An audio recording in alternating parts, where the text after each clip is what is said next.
তো অনেকদিন পর বলতে পারো যে আজকে স্ম্যাকডাউনটা ফাইনালি দেখার মতো হয়েছে, মানে একদম 2025 সালের যে কটা স্ম্যাকডাউন এখনো পর্যন্ত আমরা দেখতে পেয়েছি এটাকে তার মধ্যে সব থেকে সেরা বলতে পারো। কারণ এইরকম স্টোরি লাইন আমরা খুব একটা তো দেখতে পাই না, আর এরকম জিনিসই আমরা এক্সপেক্ট করি স্ম্যাকডাউন থেকে, মানে স্ম্যাকডাউন নয় প্রত্যেকটা শো থেকে। কিন্তু এই জিনিসটাকে কন্টিনিউ তো ডাব্লিউডাব্লিউ কখনোই রাখে না। তো আজকের কি হয় যে আজকের আমরা এলিমিনেশন চেম্বার নিয়ে ততটা বেশি হাইপ আপ ছিলাম না, কিন্তু আজকের যে স্ম্যাকডাউনটা হলো তার ফলে বলতে পারো যে এলিমিনেশন চেম্বারের জন্য আমাদের হাইপটা কিছুটা হলেও অনেকটা বেড়ে গেছে। তো তার ব্যাপারে আছে কথা বলো মেন জিনিস নিয়ে। তো সবার প্রথমে কথা বলা যাক আজকের এই এলিমিনেশন চেম্বারে যে কজন পার্টিসিপেন্ট রয়েছে তাদের একটা সেগমেন্ট ছিল, এটা স্ম্যাকডাউনের একদম মাঝখানে রাখা হয়। তো এটা নিয়ে কথা বলা যাক। তো প্রথমে আমরা তো ড্রু ম্যাকিন্টারকে দেখতে পাই। ড্রু ম্যাকিন্টার এখানে অ্যানাউন্সার টেবিলের উপরে একদম বাবু হয়ে বসে সিএম পাঙ্কের স্টাইলে প্রোমো কাট করছিল। তারপরে আমরা এখানে ডিমান প্রিস্টকে দেখতে পাই। আজকের প্রোমো সেগমেন্টের একটা ভালো জিনিস হলো যে ডিমান প্রিস্টের পারফরমেন্স, মানে ডিমান প্রিস্টকে আমরা লড়াই করতে তো দেখেছি, রেসলিং স্কিল যথেষ্ট ভালো, সে খুব ভালো মতো তাকে ডাব্লিউডাব্লিউ বুকও করে, কিন্তু আজকে তার আমরা প্রোমো স্কিলও দেখে নিলাম, সে প্রোমো খুব ভালো কাট করতে পারে। মানে আজকের ডিমান প্রিস্ট ড্রু ম্যাকিন্টারের কথার যা উত্তর দিয়েছে, আজকের কিন্তু ড্রু ম্যাকিন্টারের কাছেও তেমন খুব একটা উত্তর ছিল না ডিমান প্রিস্টের কথা। তো আজকের ডিমান প্রিস্টের প্রোমো স্কিলটা বেশ ভালো সাইন করেছে। আর এই পুরো সেগমেন্টটা নিয়ে আমি ডিটেলসে বলছি না, কারণ এখানে বেশি কিছু ইম্পর্টেন্ট কথা তো হয়নি, প্রত্যেকটা কথাই আমরা জানি। জাস্ট এটা এলিমিনেশন চেম্বারের ম্যাচটাকে হাইপ আপ করার জন্য সবাই একে অপরের উপরে কাদা ছিটকাচ্ছে, বাস এটুকুই এটা ছিল। তো প্রথমে আমরা এখানে ড্রু ম্যাকিন্টার তারপর ডিমান প্রিস্টকে দেখতে পেলাম। এখানে ডিমান প্রিস্ট ড্রু ম্যাকিন্টারের এগেনস্টে কথা বলো। তারপর আমরা আজকের সেথ রলিন্সকেও দেখতে পেয়ে যাই স্ম্যাকডাউনে। আর ভাই সেথ রলিন্সের জামাটা দারুণ ছিল একদম, মানে দারুণ কোন দিক দিয়ে বলবো, দেখে বেশ মজাদার লাগছে। মানে সেথ রলিন্সের পক্ষে এরকম ডিজাইনওয়ালা জামা পরা সম্ভব, আর এই জামা কাপড়গুলো সেথ রলিন্সকেই ভালো মানাবে। তো দারুণ লাগছিল আজকের। আর তারপরে আমরা এখানে সেথ রলিন্সের পরে এখানে সিএম পাঙ্কেও দেখতে পেয়ে যাই। সিএম পাঙ্ক এখানে কোরি রোডসের সোল নিয়ে কথা বলে, আত্মা বিক্রি হচ্ছে, তারপরে সে এলিমিনেশন চেম্বার জিতে যাবে। আর তারপর আমরা ফাইনালি জন সিনার থিম সং প্লে হতে দেখতে পাই। ক্রাউড খুব খুশি হয়েছে, আমিও তো খুব খুশি হয়েছে, ভাবছি যে আজকে জন সিনা সারপ্রাইজ অ্যাপিয়ারেন্স করছে, কিন্তু না, এখানে জন সিনার থিম সঙ্গে এন্ট্রি নেয় আমাদের লোগান পল। তো একে তো হিল, তারপর খুবই ইরিটেটিং, সবাই তাকে হেট করে, আর আজকে যেটা করলো তার ফলে আরও বেশি লোক হেট করছে। কিন্তু এটাই হচ্ছে লোগান পলের স্পেশালিটি, যে সে এটা খুব ভালো করে জানে যে ফ্যান্সদের কীভাবে গা জ্বালাতে হয়। তো এখানে লোগান পল তো এসে বলে যে জন সিনা তো ভাই নিজের সিনেমা করতে ব্যস্ত, সে তোমাদের কোনো চিন্তাও করে না, আমি একমাত্র সেলিব্রিটি আছি যে রেগুলার অ্যাপিয়ারেন্স করে, আর সে সিরিয়াসভাবে নেয় রেসলিংকেও। আর জন সিনা তো নিজের কাজ করতেই ব্যস্ত, সে শুধুমাত্র আসবে, আগে থেকে পাকাপাক্ত করে রেখেছে নিজের স্পট, সে ম্যাচ রেসেল করবে আর চলে যাবে। তো লোগান পল এখানে জন সিনা আর সিএম পাঙ্ক দুজনের উপরই শট নিয়ে না, আর মনে হচ্ছে লোগান পল এই দুজনের মধ্যে যে কোনো একজনকে তো টার্গেট করবেই। জন সিনা আসছে না বলে হয়তো তার উপর টার্গেট করতে পারছে না, কিন্তু সিএম পাঙ্কের পেছন কিন্তু লোগান পল ছাড়ছে না। লোগান পল এমন একজন ব্যক্তি হয়ে গেছে যে এখন লেজেন্ডস ছাড়া কথা বলছে না। আর সাধারণত আমরা এটা আশা করি যে লোগান পলের সাথে কোনো মিড কার্ড সুপারস্টারের ফিউড হবে, তাদের মধ্যে রেসলমেনিয়াতে ম্যাচ হবে, আমরা এটাই আশা করি। কিন্তু লোগান পল তো এখানে জন সিনা সিএম পাঙ্ক ছাড়া কোনো কথাই বলছে না। আর এখন লোগান পল এমন একজন ব্যক্তি হয়ে গেছে যে কেউই চায় না যে লোগান পল তার রেসলমেনিয়া অপোনেন্ট হোক, সিএম পাঙ্কও চায় না, জন সিনাও চায় না, আর এদের ফ্যান্সরা তো একদমই চায় না। তো কিন্তু লোগান পল তো পেছনই ছাড়ছে না। এখানে আগের সপ্তাহ নয়, এই সপ্তাহতেই আমরা দেখতে পেলাম যে লোগান পল সিএম পাঙ্কের রয়্যাল এপিসোডে চোয়ার মেরে পালিয়ে যায়। তো এখানে সেটাও আমরা দেখতে পেলাম, এখানে সেই জন্য সিএম পাঙ্ক বহুত রেগে গেছে। সিএম পাঙ্ক এখানে লোগান পলকে ধরতে যাচ্ছিল, কিন্তু লোগান পল দুটো গা জ্বালানি কথা বলে এখান থেকে পালিয়ে যায়, আর এই সেগমেন্টটা এখানেই শেষ হয়ে যায়। তো এইরকম সেগমেন্ট ডাব্লিউডাব্লিউর প্রত্যেকটা প্রিমিয়াম লাইভ ইভেন্টের আগে করানো উচিত, যেটা আমরা এই কিছু সময় কি বেশ লম্বা সময় ধরে মিসিং দেখতে পাচ্ছিলাম। তো আজকের এই সেগমেন্টটা শুধুমাত্র করিয়ে দিয়ে কিন্তু এলিমিনেশন চেম্বারের ম্যাচটা হাইপ করে দিয়েছে। তবে একটা খারাপ জিনিস যে জন সিনা আসলো না, জন সিনার এখানে আসা উচিত ছিল। এত কি এমন কাজ আছে যে তুমি আসতে পারবে না? তুমি তো এমনিতেও বলেছিলে যে তুমি ফুল টাইমার হিসেবে কাজ করবে, তো এটা কীরকম ফুল টাইমার? কম করে মাসে দুটো তো অ্যাপিয়ারেন্স করতেই পারো। তো আজকে যদি জন সিনা আসতো ডেফিনেটলি এই সেগমেন্টটা আরও উঁচু লেভেলে যেতে পারতো। আর আমরা স্যামি জেন আর কেভিন ওমেন্সের মধ্যে একটা ফাইনাল প্রোমো সেগমেন্টও দেখতে পাই। এখানে দেখতে পাই যে কেভিন ওমেন্স এখানে যে এরিনা থেকে এলিমিনেশন চেম্বার হতে চলেছে সেখানে পৌঁছেও গেছে, পুরো এখানে সেট আপ রেডি। আর এই রাইভালরিটা খুবই পার্সোনাল হয়ে গেছে, একে অপরের ফ্যামিলি নিয়ে কথা হচ্ছে। তো এইরকম বিল্ড আপ তো সাধারণত রেসলমেনিয়ার জন্যই হয়, কিন্তু এটা এলিমিনেশন চেম্বারে দেখতে পাচ্ছি শুধুমাত্র ক্যানাডার ক্রাউডকে খুশি করার জন্য। তো এইটা আমার একটু খারাপ লাগছে, এটা ডেফিনেটলি রেসলমেনিয়াতে ডিজার্ভ করে এই ম্যাচটা। তবে এই ম্যাচটার জন্য আমি বেশ হাইপ হয়ে রয়েছি, এটা এলিমিনেশন চেম্বারে আমরা দেখতে পাচ্ছি, আমিও খুব খুশি। ঠিক আছে রেসলম্যানিয়াতে দেখতে পেলাম না, তবে এলিমিনেশন চেম্বারে হচ্ছে তাতে আমার কোনো প্রবলেম নেই, ম্যাচটা তো সেই লেভেলের হবে। আর তাছাড়া ক্রাউডও তো এখানে তাদেরই রয়েছে, তো ক্রাউডের রিয়াকশনও দেখার মতো হবে।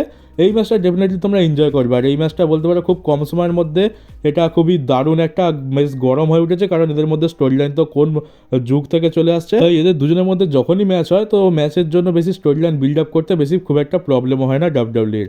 তো আমি দেখার জন্য ইন্টারেস্টেড আছি যে এই ম্যাচে কী হয়, র্যান্ডি অর্টন রিটার্ন করবে, তারপরে কেভিন ওভেন্স জিতবে নাকি স্যামি জেন জিতবে। আর ভাই এসব কি চলছে, আমি তো ভেবেছিলাম যে LA night already number 1 contender হয়ে গেছে, এতদিন ধরে তো আমি সেটাই জানতাম, কিন্তু এখন দেখছি নাম্বার 1 কন্টেন্ডারের জন্য আবার একটা ম্যাচ হচ্ছে। তো আজকে স্ম্যাকডাউনে আমরা টোটাল 3খানা ম্যাচ দেখতে পাই, আর এই 3খানা ম্যাচের উইনারের মধ্যে একটা ট্রিপল থ্রেট ম্যাচ দেখতে পাই আজকে। আর সেখানে যে জিতবে সেই নাকামোরাকে চ্যাম্পিয়নশিপের জন্য চ্যালেঞ্জ করবে, আর এটা পরের সপ্তাহে স্ম্যাকডাউনে হতে চলেছে।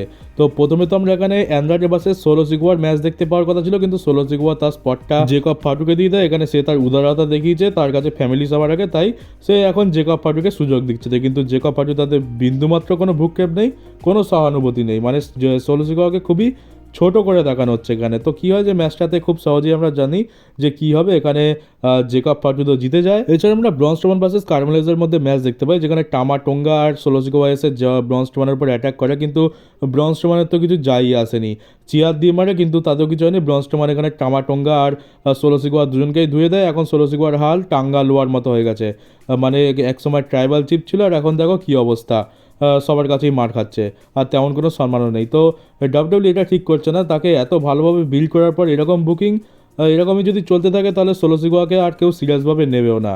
তো ঠিক আছে, কী হয় যে ম্যাচের মধ্যে আমরা দেখতে পাই যে চেয়ারটা কার্মেলোজের হাতে চলে যায়, আর ওইদিকে তো টামাটোঙ্গা ডিস্ট্র্যাক্ট করছিল, তো কার্মেলোজ এখানে চেয়ারটা মাটিতে মেরে যে এখানে ব্রন স্ট্রোমানের হাতে ধরিয়ে দেয় আর নিজে শুয়ে পড়ে। আর রেফারি তারপর ভাবে যে ব্রন স্ট্রোমান এখানে কার্মেলোজকে মেরেছে, তার ডিসকোয়ালিফিকেশানে এখানে এন্ড হয়ে যায়, এখানে কার্মেলোজ ডিসকোয়ালিফিকেশানে জিতে যায়।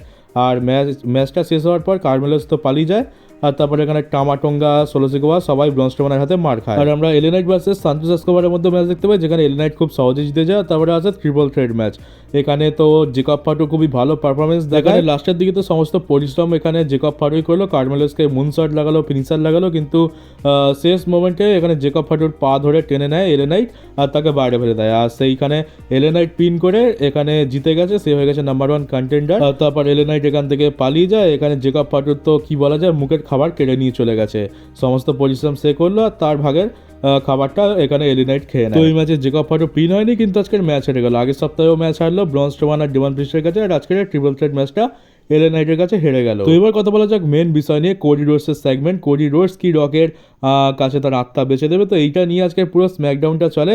আর ডাব্লিউডাব্লিউ পুরোপুরি ঠিক করে নিয়েছে যে এলিমিনেশন চেম্বার থেকে শুরু করে রেসলম্যানিয়া পুরো স্টোরি লাইনই কোডি রোডস আর রকের আশেপাশে ঘুরবে, এটার ওপরই পুরো হাইপ নির্ভর করছে।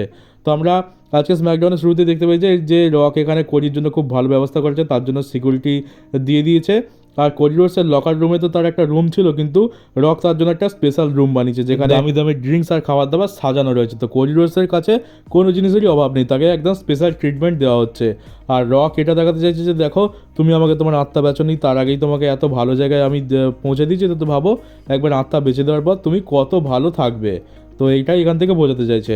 কারণ আমরা কোডি রোডসের মাল্টিপাল ব্যাকস্টেজ সেগমেন্টে দেখতে পাই, যেখানে ড্রু ম্যাকিন্টায়ার, R-Truth, তারপরে আমরা মিজ, এমনকি সিএম পাঙ্কের সাথেও তার সেগমেন্ট দেখতে পাই ব্যাকস্টেজ থেকে, যেখানে ফেস সুপারস্টাররা বলছে যে রকের কাছে আত্মা বেঁচে দেওয়াটা খুবই বিচ্ছিরি একটা জিনিস। এখানে কোডি সিএম পাঙ্ক তো বলে দেয় যে হ্যাঁ তুই তোর আত্মা বেঁচে দে, রকের গুলাম হয়ে যা, রকের চামচা হয়ে যা। তা ড্রু ম্যাকিন্টায়ার বলে এটাই তো সবথেকে ভালো সুযোগ, তুমি তোমার সমস্ত স্বপ্ন পূরণ করতে পারো। আর R-Truth তো ভাই নিজেরই খেয়ালে রয়েছে, তার তো ফানি সেগমেন্ট আমরা জানি। আর মিজও এখানে বলছে যে হ্যাঁ এটাই তো সব থেকে ভালো, রক তো হলিউডের স্টার, সে চাইলে অনেক কিছুই করতে পারে, আর তারপর সে হচ্ছে কোম্পানির মালিক। তো কোডি রোডসের কাছে একটা খুবই ভালো অফার এসছে, তো এইটা তার গ্র্যাব করা উচিত। আর আমরা মেন ইভেন্টে দেখতে পাই যে মাইকেল কোল এখানে কোডি রোডসকে কল আউট করে, আর মাইকেল কোল এটা বলে যে রক তোমাকে এত বড় একটা অফার দিয়েছে, কিন্তু আমরা জানি যে তুমি কীরকম চ্যাম্পিয়ন, তো আমাদের এটা বিশ্বাস করতে খুবই কষ্ট হবে যে কোডি রোডস এইভাবে রকের কাছে তার আত্মা বেঁচে দেবে, এটা তো কোডির পক্ষে খুবই অস্বাভাবিক। তো এখানে আমরা যেটা ভাবছি মাইকেল কোলও সেটাই ভাবছে, কোডি রোডস হয়তো রককে তার আত্মা বেচবে না। তো এখানে কোডি রোডসকে প্রশ্ন করা হয়, কিন্তু তারপরে এখানে দেখতে পাই যে কোডি রোডসের জন্য রক একটা নতুন গিফট পাঠিয়েছে। এখানে আমরা একটা পিক আপ ট্রাক দেখতে পাই, যে ট্রাকটা পুরো কোডি রোডসের জন্য কাস্টমাইজভাবে রক তৈরি করেছে। এখানে আমরা কোডি রোডসের লোগো দেখতে পাই, কোডি রোডসের নাম দেখতে পাই, তো এটা রকের তরফ থেকে তার জন্য একটা গিফট। তো এইসব দেখে তো একদম কোডি রোডসের মাথা খারাপ হয়ে যাচ্ছে, সে কী বলবে বুঝতে পারছে না। তখনই আমরা টাইটান জন সিনা রককে দেখতে পাই। রক এখানে একটা প্লেনের তার প্রাইভেট প্লেনের সামনে দাঁড়িয়ে একটা প্রোমো কাট করছে। আর এই প্রোমোটা বলতে পারো প্রচণ্ড ওপর নিচ হয়েছে, কারণ তোমাদের কখনো মনে হবে যে রক এখানে কোডির সাথে ভালো ব্যবহার করছে, আবার এটা মনে হবে যে কোডি রোডসকে এখানে ওয়ার্নিং দিচ্ছে, তার সাথে খারাপ ব্যবহারও করছে। বা বলতে পারো যে এখানে রক কোডি রোডসকে হুমকি দিচ্ছে যে তুমি যদি আমার এগেনস্ট যাও তো তোমার কপালে দুঃখ আছে। তো এখানে আমরা বেসিক্যালি কী দেখতে পাই, এখানে তোমরা পুরো সেগমেন্টটা দেখতে পারো। এখানে ডাব্লিউডাব্লিউ ইউটিউবে আপলোডও করে দিয়েছে, তো তোমরা পুরো প্রোমো সেগমেন্টটা দেখতে পারো। তবে এখানে আমরা শেষ পর্যন্ত দেখতে পেলাম যে রক এটাই বলছে যে কোডি রোডস যে সমস্ত স্বপ্ন দেখেছে সেই সমস্ত স্বপ্ন রক পূরণ করে দেবে যদি এলিমিনেশন চেম্বারে রকের দাসত্ব স্বীকার করে, মানে তার আত্মা তাকে বেঁচে দেয়। আর এমনকি সে যে সমস্ত স্বপ্ন দেখেওনি সেগুলো পূরণ করে দেবে। আর এখানে কোডি রোডসের বাবার কথাও মেনশন করে। কোডি রোডসের তো এমন ব্যাপার হয়ে গেছে যে সে যাই করুক না কেন তার বাবাকে টেনে আনাই হবে। এখানে ডাস্টি রোডসেরও কথা বলে, এখানে রক আর ডাস্টি রোডস কত ভালো বন্ধু ছিল, তাদের নাকি এখনও কথা হয়। কোডি রোডসের বাবার আত্মার সাথে এখানে রক কথা বলে। তারপর আমরা যেটা দেখতে পাই সেটা একটা বলতে পারো ওয়ার্নিং কোডি রোডসের জন্য, বা এটা একটা খুবই ক্রিপ্টিক জিনিস, কারণ এখানে আমরা সেই কোডি রোডসের বেল্ট দেখতে পাই যেখানে আগে মামা রোডস লেখা থাকতো, কিন্তু এখন সেখানে লেখা রয়েছে কোডি সোল। আর তারপরে নিচে একটা ডেট দেওয়া রয়েছে যেটা রয়েছে 11th জুন 2015। আর এই ডেটেতেই কোডি রোডসের বাবা ডাস্টি রোডস কিন্তু মারা গিয়েছিল। এক তো তার বাবার কী বলা যায় মরণ দিনের তারিখ লেখা রয়েছে, আর তার উপরে লেখা আছে কোডি সোল। তো যদি কোডি রোডস রাজি না হয় তাহলে মনে হচ্ছে এই বেল্টে তো কোডি রোডসের রক্ত লাগতে চলেছে, ঠিক যেমনটা আমরা মামা রোডস লেখা বেল্টের সাথে দেখতে পেয়েছিলাম। তো রক এখানে বলতে পারো ভালো মুখে মিষ্টি মুখে একটা ওয়ার্নিং দিয়ে দিয়েছে, যদি কোডি রোডস রাজি না হয় তো কপালে দুঃখ আছে।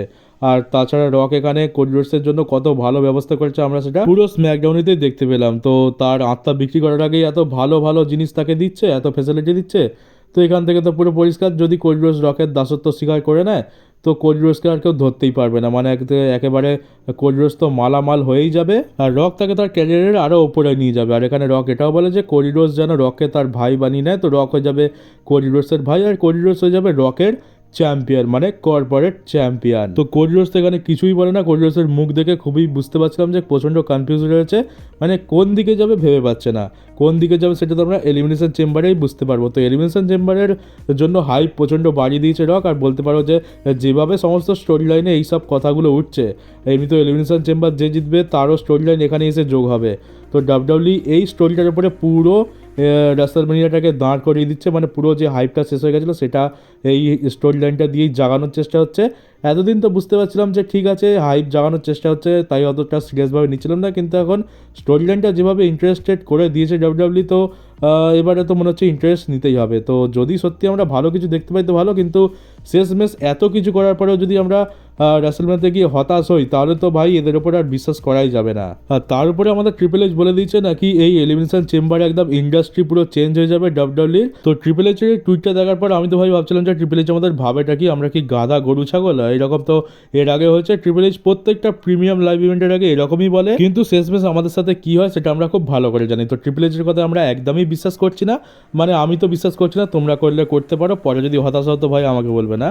আর কিন্তু তারপরে হচ্ছে রকের এই সেগমেন্টটা, তো রকের এই সেগমেন্টটা দেখে সত্যি ভালো কিছু হবে এটা বিশ্বাস করতে ইচ্ছা করছে, কিন্তু তার উপরে হচ্ছে আবার ট্রিপল এইচের কথা বিশ্বাসযোগ্যতা একদমই হয় না। তো ট্রিপল এইচের কথা শুনে মনে হচ্ছে যে সব কিছু ভাঁওতাবাজি ভাই, এইসব আর দেখে লাভ নেই। তো বলবো যে কারোর কথায় বিশ্বাস করতে হবে না, এলিমিনেশন চেম্বার কালকেরই রয়েছে, তোমরা যদি হাইপ হয়ে থাকে তো খুবই ভালো। কালকের আমরা যা দেখার দেখতে পেয়ে যাবো, আর তার ঠিক 1.5 মাস পর আমরা রেসলমেনিয়া দেখতে পাবো। তো সেখানে যদি ভালো কিছু হয় তো হবে, আর না হলে না হবে। তবে আমি পার্সোনালি কোনো রকম এক্সপেকটেশন রাখছি না, তোমাদেরকে বলবো তোমরা কোনো রকম এক্সপেকটেশন ছাড়াই কিন্তু ডাব্লিউডাব্লিউ শো দেখো, কারণ আমাদের সাথে এরকম কিন্তু অনেক আগে হয়েছে।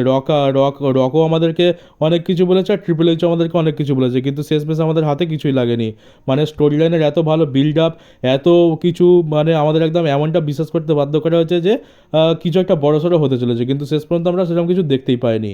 তো এবারেও সেরকম হওয়ার চান্স রয়েছে, এটা মাথায় রেখে এলিমিনেশন চেম্বার দেখো আর রেসলমেনিয়া দেখো। তবে কালকের যা দেখতে পাচ্ছি মনে হচ্ছে কালকের আমরা কোনো একটা বড়সড় সারপ্রাইজ পেতে পারি।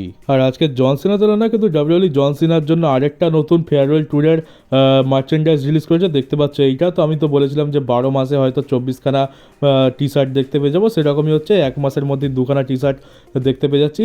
আর এইটা স্পেশাল ক্যানাডা টরেন্টোর জন্যই ডাব্লিউডাব্লিউ রিলিজ করেছে। তো সম্ভবত কালকের আমরা জন সিনাকে লাল কালারের নয় বরং এই টি শার্টটা পরেই এন্ট্রি নিতে দেখতে পাবো। তো বিজনেস তো খুব ভালো মতোই করছে, জন সিনা শোতে আসছে না, কিন্তু বিজনেস কিন্তু জন সিনা নামে বেশ ভালোই চলছে। তো চলো গাইজ, ভিডিওটা এই পর্যন্তই ছিল। আর তোমাদেরকে একটা জরুরি কথা বলার আছে, সেটা হচ্ছে যে কালকের একটা আমার আর্জেন্ট কাজ পড়ে গেছে, তো সেই জন্য আমাকে কাল খুব সকাল সকাল বাড়ি থেকে বেরিয়ে যেতে হবে। তো সেই কারণে কালকের আমি এলিমিনেশন চেম্বারের ভিডিওটা দিতে পারবো না, এমনকি আমি নিজেও এলিমিনেশন চেম্বারটা পুরো দেখে যেতে পারবো না, আমাকে তার আগেই চলে যেতে হবে। তো ঠিক আছে, একটু ক্ষমা করে দিও, একটু অ্যাডজাস্ট করে নিও, তোমরা বরং টিভিতেই দেখে নিও। আর তাছাড়া দেখতে গেলে এটা শেষ প্রিমিয়াম লাইভ ইভেন্ট ডাব্লিউডাব্লিউ, যেটা আমরা টিভিতে দেখতে পেতে চলেছি। এরপর তো সমস্ত প্রিমিয়াম লাইভ ইভেন্ট আমাদেরকে নেটফ্লিক্সেই দেখতে হবে। তো এনজয় করো, আর আমি সোমবারে যে ভিডিওটা আপলোড করবো তাতে একটা ছোট্ট হাইলাইট দিয়ে দেবো। তো অত চিন্তার কিছু নেই, তো কালকের জন্য ক্ষমা করে দিও। তো চলো, ভিডিওটা কেমন লাগলো কমেন্ট বক্সে জানিও, নতুন থাকলে চ্যানেলটাকে সাবস্ক্রাইব করে নোটিফিকেশন বেলটাকে অবশ্যই অন করে দিও, আর পারলে ভিডিওটাকে শেয়ারও করে দিও। তো চলো গাইজ, দেখা হচ্ছে তোমাদের সাথে আমার ডাব্লিউডাব্লিউর একটা নতুন নিউজ ভিডিওতে।